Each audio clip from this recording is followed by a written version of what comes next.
Welcome to Talaterra, a podcast about freelance educators working in natural resource fields and environmental education. Who are these educators?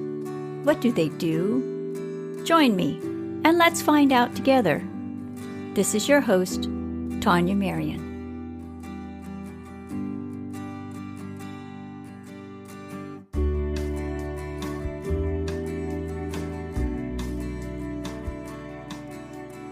Today, my guest is Eleanor Chaney. Eleanor is a freelance artist and educator. She is also a busy mom and the founder and creative director of the Library of Nature, a library designed specifically for children. In this episode, Eleanor and I discuss how her experience as a contemporary artist has informed her approach to art, nature, teaching, and learning. Eleanor also offers insight into what freelancers can provide for teachers. Let's join the conversation. Eleanor, thank you so much for being here today. May I ask you to introduce yourself, please? Yeah, thank you so much for having me. I'm so looking forward to talking to you today.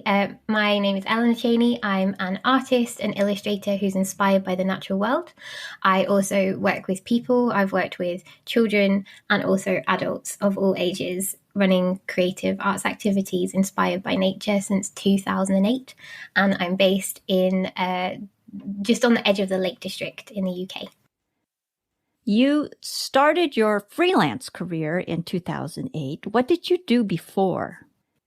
So I grew up in Cambridge, down in the southeast of England, and I decided that I wanted to go to London to study art because I thought that's where all the exciting art things happened. I know that's actually not true anymore, but so I studied fine art and contemporary critical studies for 3 years at Goldsmiths College in London, which is a very conceptual programme. It was when I was there 15 years ago.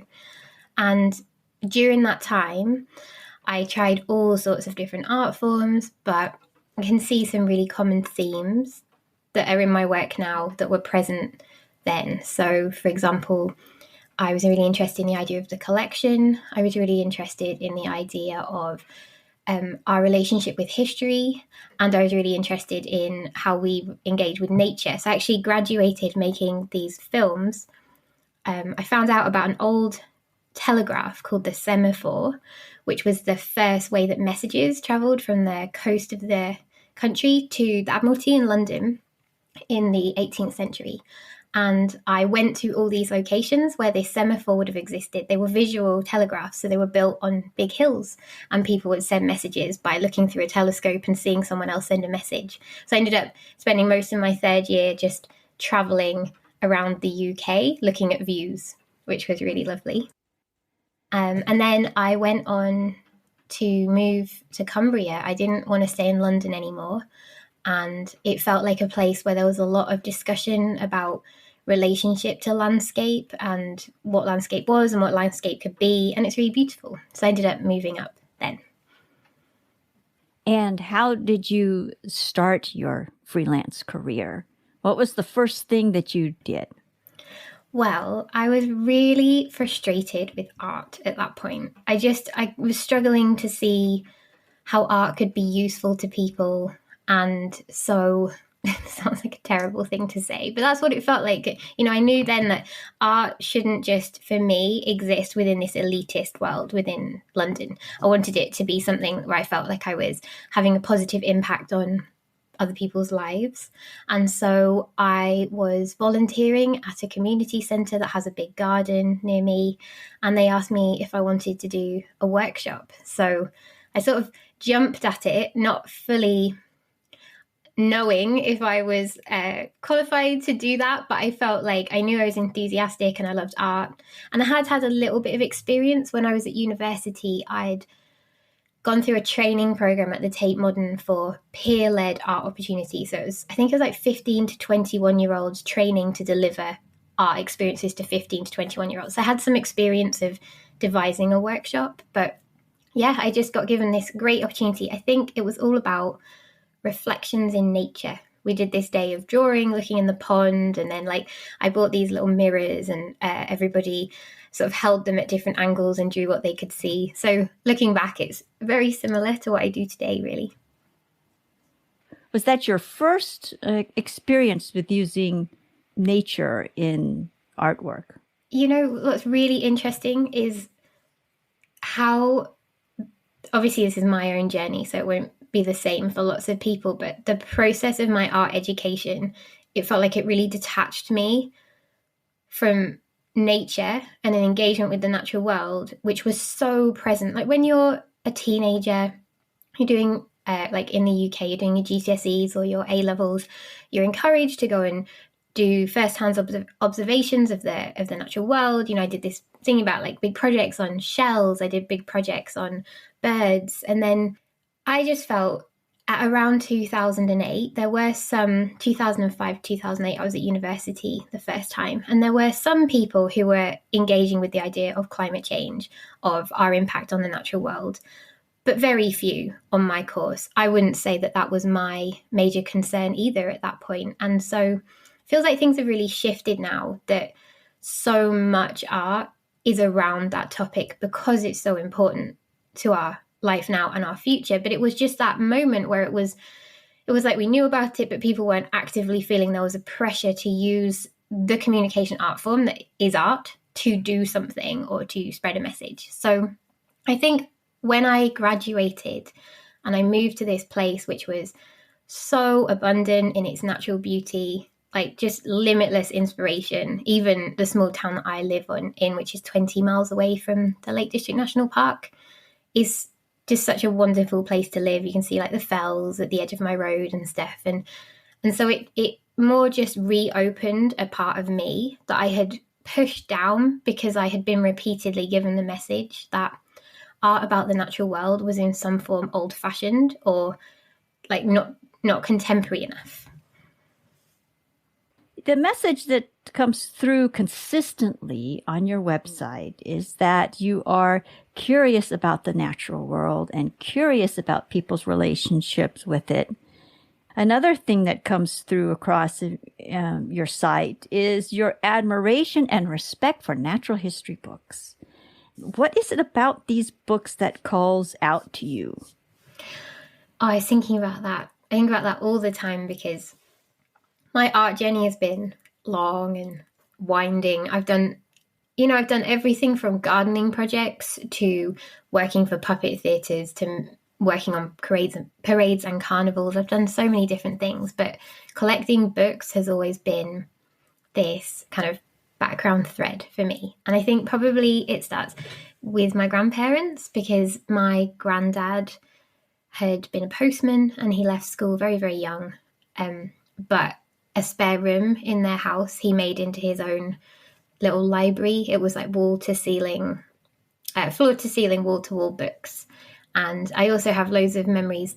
They had built this little bungalow that they lived in, and it had kind of an allotment and all of those things that generation really valued and more people are valuing now. And so I just had all these memories, like especially being a child growing up in this sort of a city, although it was not hugely urban, it was very different. Going to see them was like sitting in his library, looking out of the window at this 5-tree orchard that they had apples on every year. And so I'm sure it started there, and also with my mum, who's really interested in history and English literature, giving us this message that books were the thing it was okay to have.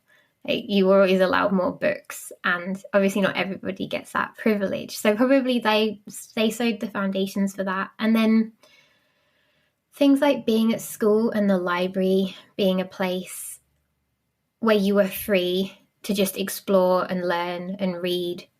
You couldn't talk. So it kind of took away some of that pressure to socialize at school when you were supposed to be doing your private research. And when I was a teenager, I just started my own collection. I worked at a children's bookshop, or it was a bookshop with a children's department, from about 17 to maybe 19. And I started collecting children's books. I started going to secondhand shops, like vintage thrift shops, and collecting books.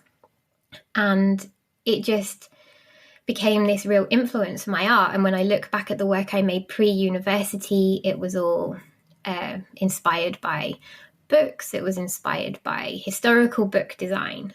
But it took me a really long time to start integrating that into my work, because I think I felt like real art couldn't be pretty.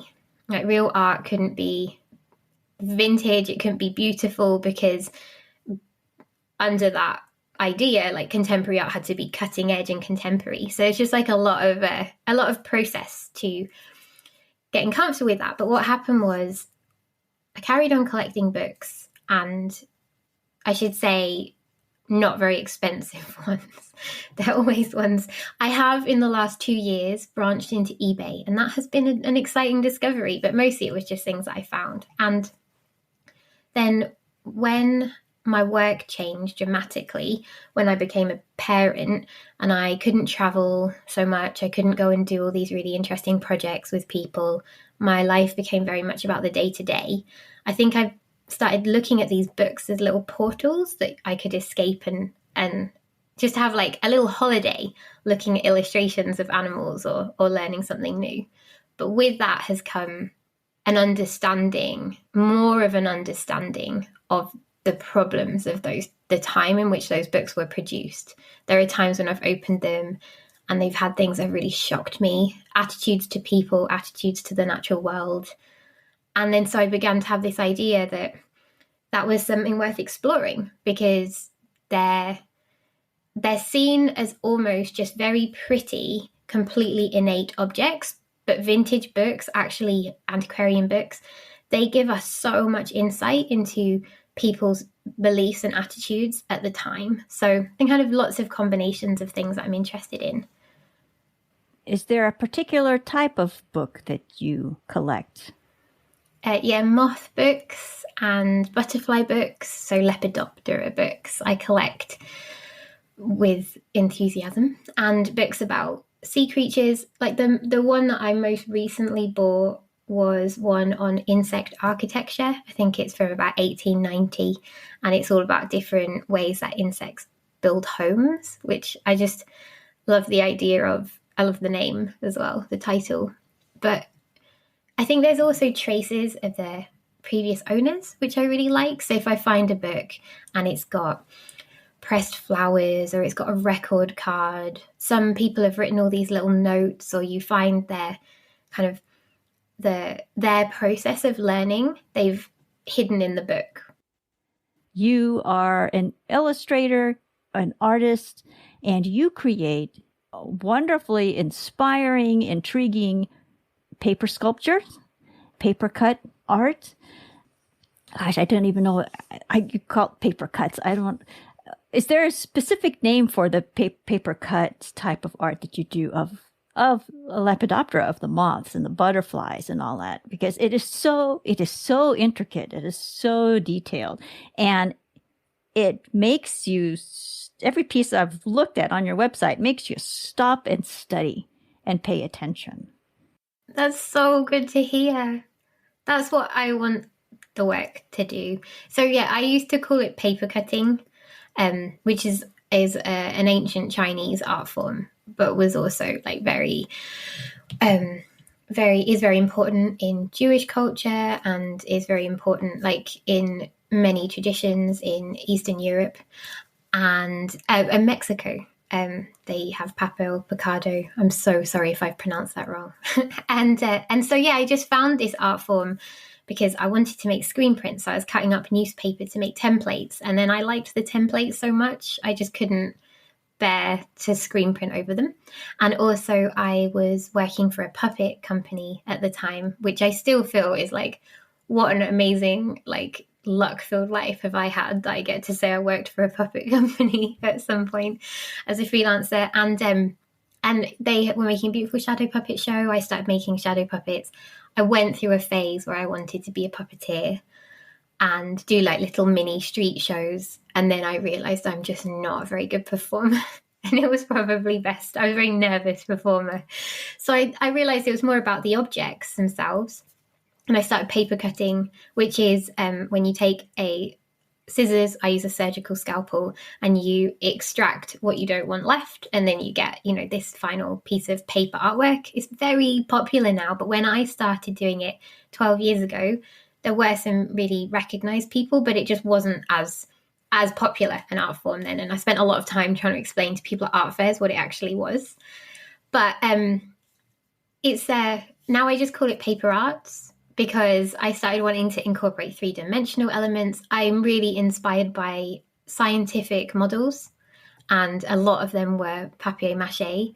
And so, yeah, I always want to push it and see what else it could become. So now I'm like paper arts, because that's just art that's made of paper. It's easy to describe. And I just see it as a part of illustration. Paper cutting with a scalpel is very similar to drawing, and drawing is like my deep passion as an artist. I was always a drawer, and I didn't always focus on it. I don't have a daily drawing practice in a sketchbook like some people do. It's just the sort of primary way that I will respond to something is to draw. And yeah, I try and sort of see, how far can I push this in terms of how delicate can my paper cuts be? How small can they be? But it's a changing art form, like everything is. It's changing with its relationship with technology, because now that there are digital cutters and there are laser cutters, of which I have a digital cutting machine now. I bought one for the first time a few months ago because it enabled me to, share work with people in a different way, and I wanted to understand it. I never want to reject the new technology. I always want to understand it and then see, can it be a tool that I can use in part of what I do. So I'd never want to stop doing handmade paper cuts or paper art, because that, the tangible materials, the working through your hands is really important to me. But it's like drawing, similarly. I never stop drawing with a pencil and pen. It's just to make a living. It's a lot easier to draw on an iPad. So it's about what tool can I bring in to take this passion that I have and make it something that can also help me pay my bills and create more work. So another way that you do science communication is through the Library of Nature. And I have to tell you, I think that is just a brilliant idea. I love how you make the old books new again and how you assign them for reading. It is a form of doing science communication, and it's also a way of empowering other people to become science communicators. And so can you describe to listeners what a visit to the Library of Nature is like? Yeah, so the idea behind the Library of Nature is that it's designed from the perspective of children. So I've worked with children for a very long time. I specialize in working with 5 to 11-year-olds. And that was visual storytelling. It was making puppet shows, it was making animations, it was making visual art, comics, all sorts of things. So I noticed that a lot of art experience or art ideas for children, they were all created for the carers, the parents or the teachers, like Pinterest. There are these wonderful ideas on Pinterest, but they're always geared towards an adult reading them, setting them up, preparing them, and then the child does the activity.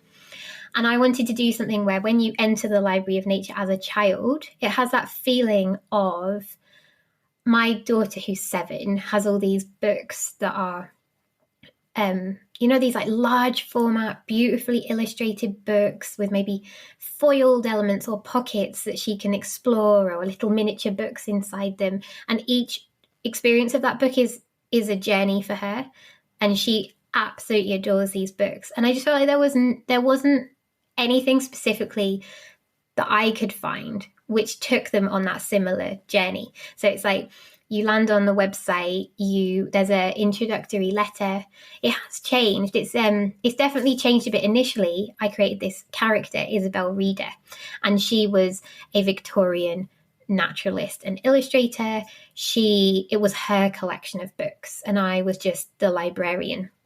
But I designed this project in the pandemic as a response to the pandemic, and I ended up delivering workshops to over 170 children in my area virtually through it, and lots of things for families. And I realized it was just really confusing for the children, because there was like this librarian, and then there was also this woman from the past. And I realized as that process went on, actually, it's my book collection, really, isn't it? I am the librarian of the Librarian of Nature. So I design the covers of these books. They click on a book. It's still growing. It's still in very early days. And I feel like it's something I'm going to be working on for a very long time. But they click on a book where I've illustrated a cover inspired by historical natural history books. And inside there are all these activities. And I want it to grow and grow to something where there are obvious things that you can do, like colouring pages or a very simple activity. But then I really want it to branch out into being... So it's got these different approaches. So some are very grounded in conventional or traditional science activities, or like natural history science. And others are more about experiential, kind of engaging with nature on that sort of sensory level, or trying to just document their own personal journey or experience on a walk. So yeah, it's got a variety of things, but they click on the book. Hopefully one day there will be a huge and diverse array of activities which use my illustration. And there's a gallery where children can send in their artwork if they want it to be featured. I do sometimes draw-alongs, which are little videos of how to draw different animals, but I always use that as a vessel to talk a lot about the animal beforehand.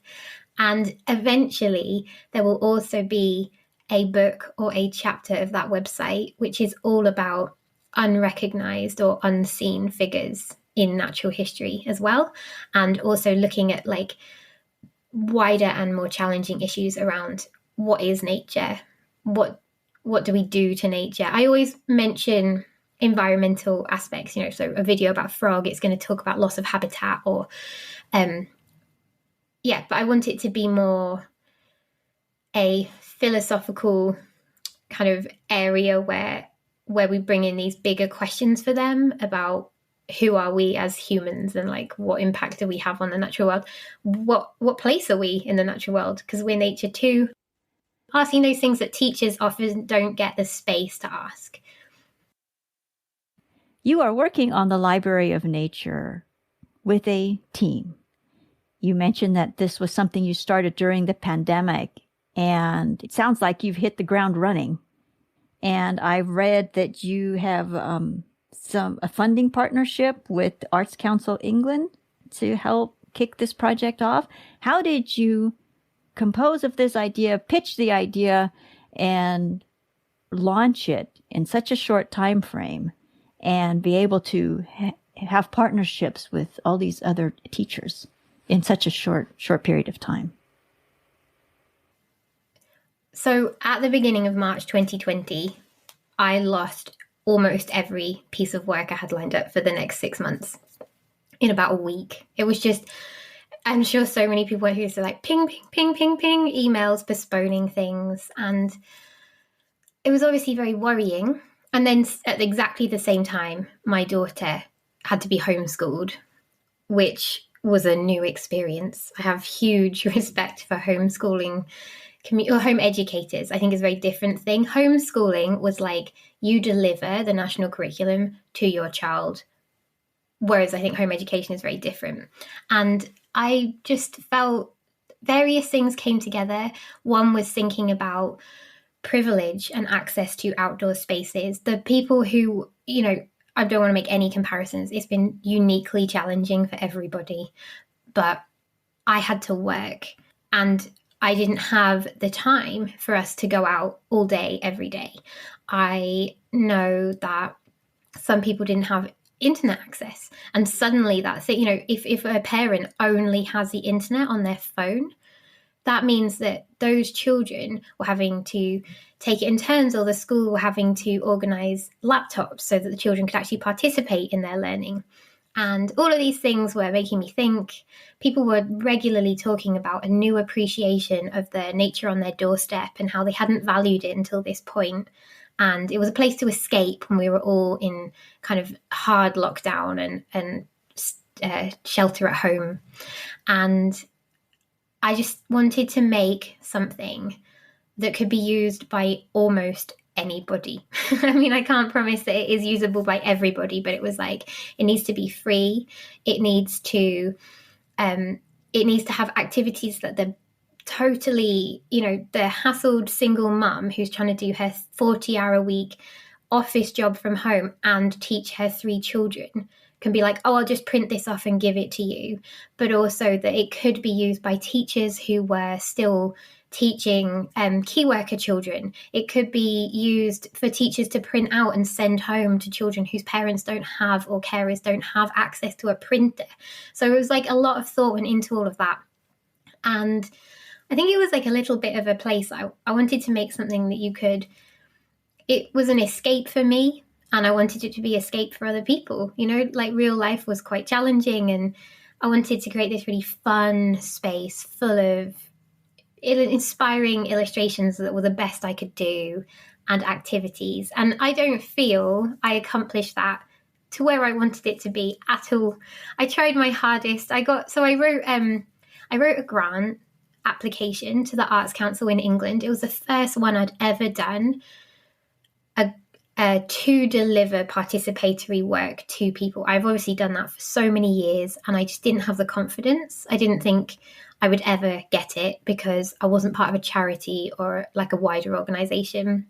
It's difficult to get funding in the UK, I know, as an individual, because match funding often has to come from other places like local council funds or charities, and you can't get those things if you're a freelancer. So that was, I put it in, I actually did an evening class. It was like £20 for 4 sessions virtually over a month. They're like 2 hours long each, about how to write an application to the Arts Council. And that was such an amazing, I did it whilst like reading bedtime stories some nights, but it gave me that opportunity to learn how this process works, which I was never taught on my BA or my MA. I did an MA too in art as environment and community-based practice. So I got it. And I did a crowdfunder as well. I raised £500. I designed stationery products and prints, and I sold them. And then a percentage of that went towards my crowdfunder. So I crowdfunded £500 towards it.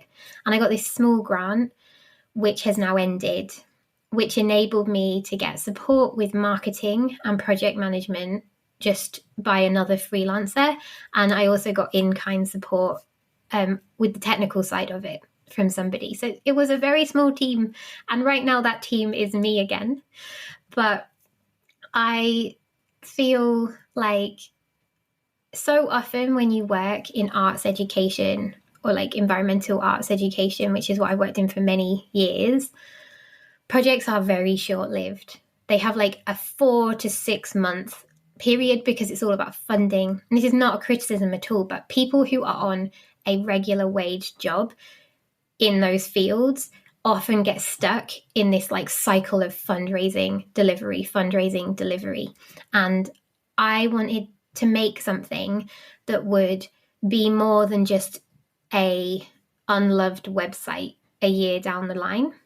And I think that's always really hard with delivery of projects, is like you create these relationships and then the funding goes and then you can't sustain the relationships because the climate is always changing. Like you're always being told to focus on this group or focus on that group because the government will change their strategies. And yes, I wanted to make something that didn't have the same rhythm. It was more like a slow, I love that you say it built so quickly because I feel like it's been so slow because I was doing it around all my other work, but which I eventually got offered things like Zoom workshops and some illustration jobs and things. But yeah, I wanted it to be that I could use this pot of funding to plant the seeds and create the basic structure, deliver some stuff to children who are missing out on so much in this situation. They're missing out on artist visits in schools. They're missing out on their school trips. They're missing out on and also that was another thing. The museums and the libraries and the galleries, they were all shut. So I was like, oh, it could be almost like visiting my website was a mini version of that experience as well for them. But I really want it to grow. I'm definitely struggling with how to support it myself. I ran the first very low fee paid element of it over the summer holidays in the UK. So using the funding as it was subsidized by the funding. It was every Monday, families got sent some pages I'd illustrated for a nature journal, some activities that they could do themselves.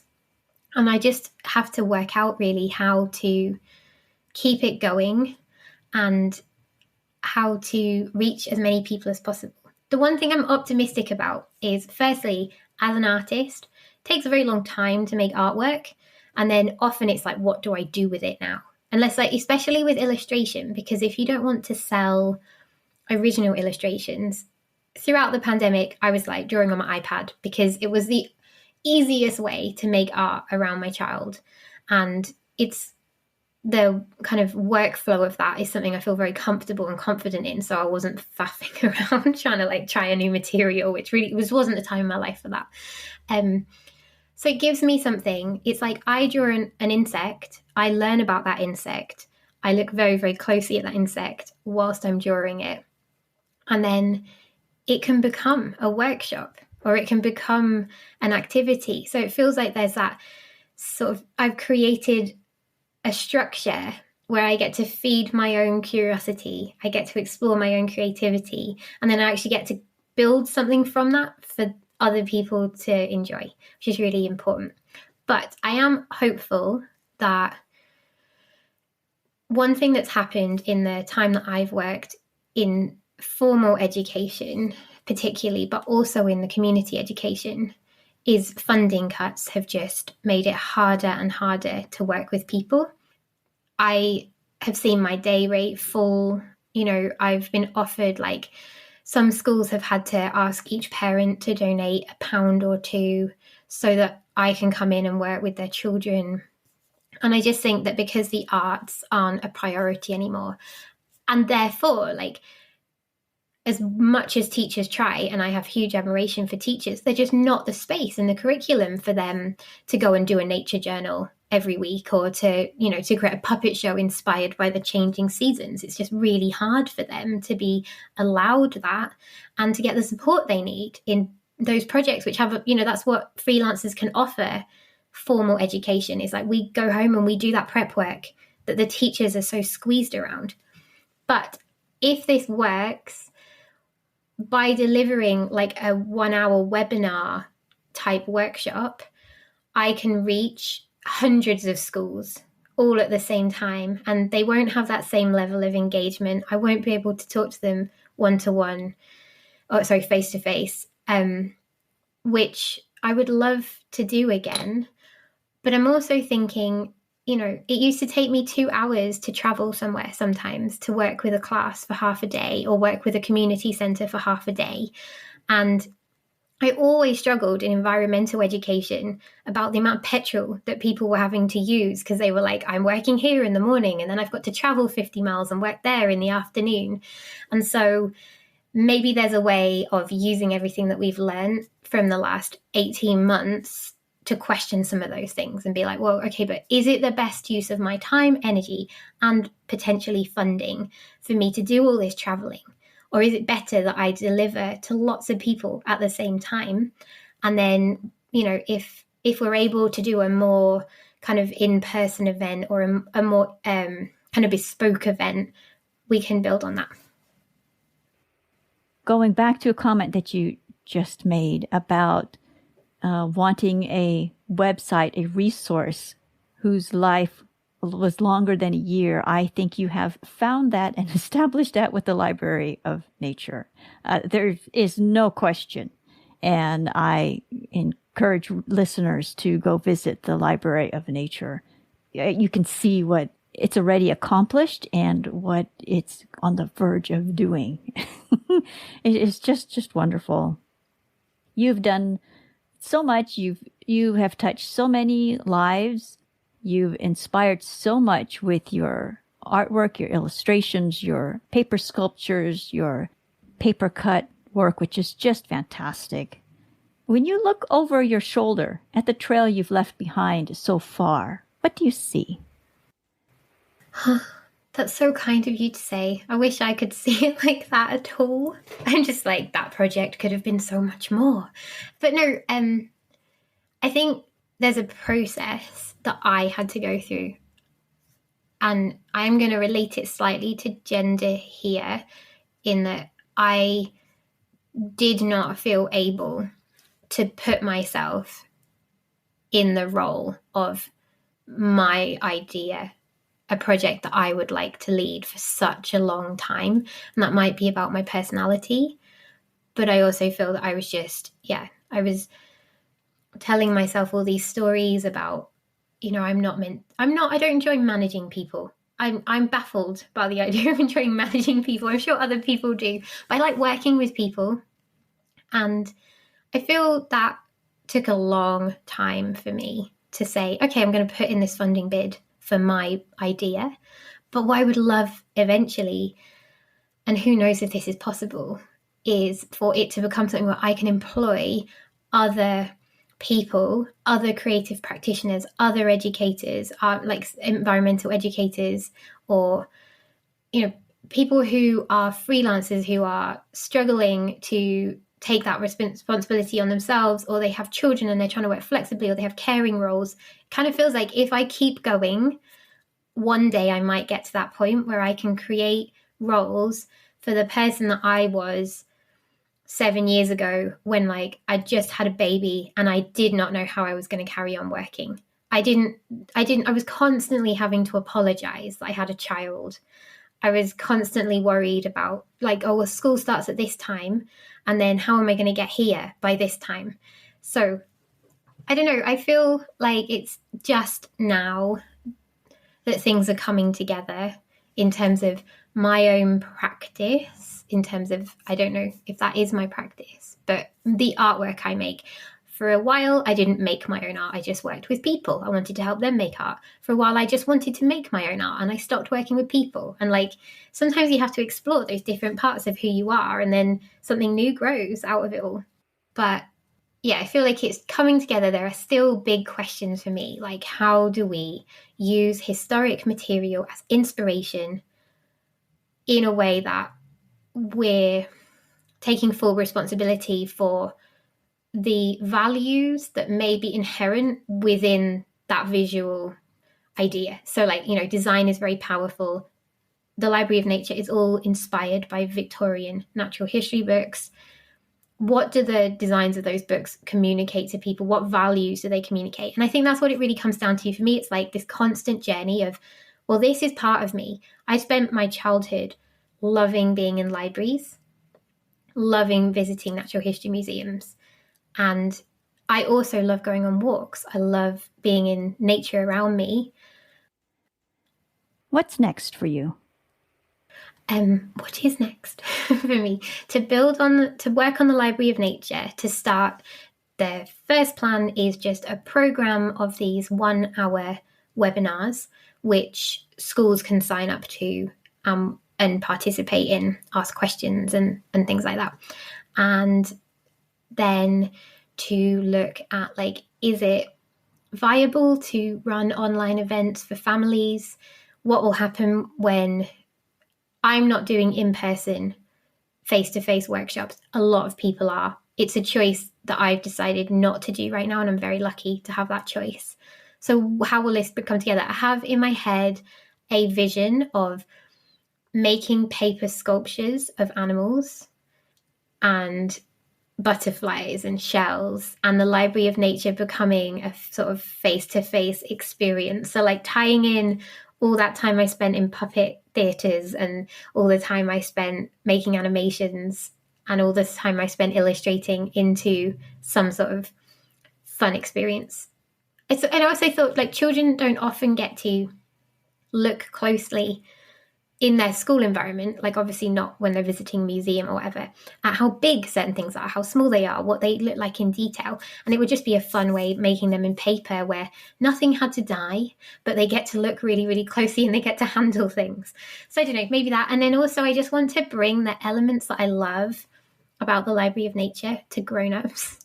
I really want to make similar workshops or similar creative experiences or communities for adults who maybe feel like the curiosity and the creativity in them has been dampened by the responsibility of adult life, or like just their job has meant that they need a little place to feel like lit up again by seeing and noticing things, or they want to be creative.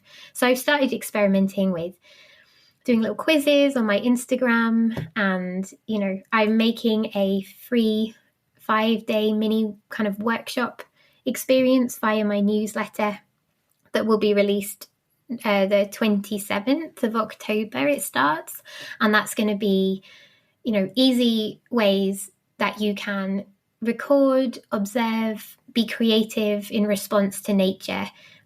And it's all been designed with the idea, like, what if you're not comfortable picking up a pencil and creating a beautiful nature journal page? What if you're really busy? What if your kids are like, I mean, nature walks with kids are like this whole different level of challenging sometimes, because you don't have a lot of time to go, what a beautiful bird, as your child like runs towards open water. So just how can I make things? And then similarly, for people who are still shielding, or people who are like not able to go on long hikes or be outside as much as they want to, like there are things in that each activity has options. So if you are still in your house and you still feel unsafe going out into the world, and I think there are so many people who are still in that position and we're just not talking about them enough, that I wanted to make something for them too. It's beautiful. It's wonderful. It is so generous of you, Eleanor. I am a fan of everything that you're doing, and especially the Library of Nature. And I tell you what, I am filling out my library card. I am trying to decide whether I should put a photo of myself or draw something in that space. And that would be my card. But I tell you what, you wanted to touch adults, you said, through the Library of Nature. And I think that library card is a wonderful first step. Oh, that's so nice to hear. Especially, and I also should just add, part of that, which I forgot to mention, is libraries. I know that we want to create opportunities for other people to go and use their library, because libraries are at risk. In the UK, libraries are disappearing all the time. And I don't know, maybe making an alternative where you don't have to leave your house isn't the most logical way, but I wanted to value the library as an entity. Like, libraries are a beautiful idea. A free place where people can go and acquire knowledge and support is a really wonderful thing, and I hope that they carry on. To learn more about Eleanor, the Library of Nature, and to view Eleanor's paper sculptures, see the links in the show notes at talaterra.com. Here you will also find information about how you can participate in Eleanor's upcoming mini course. Thank you for joining us today. See you next time.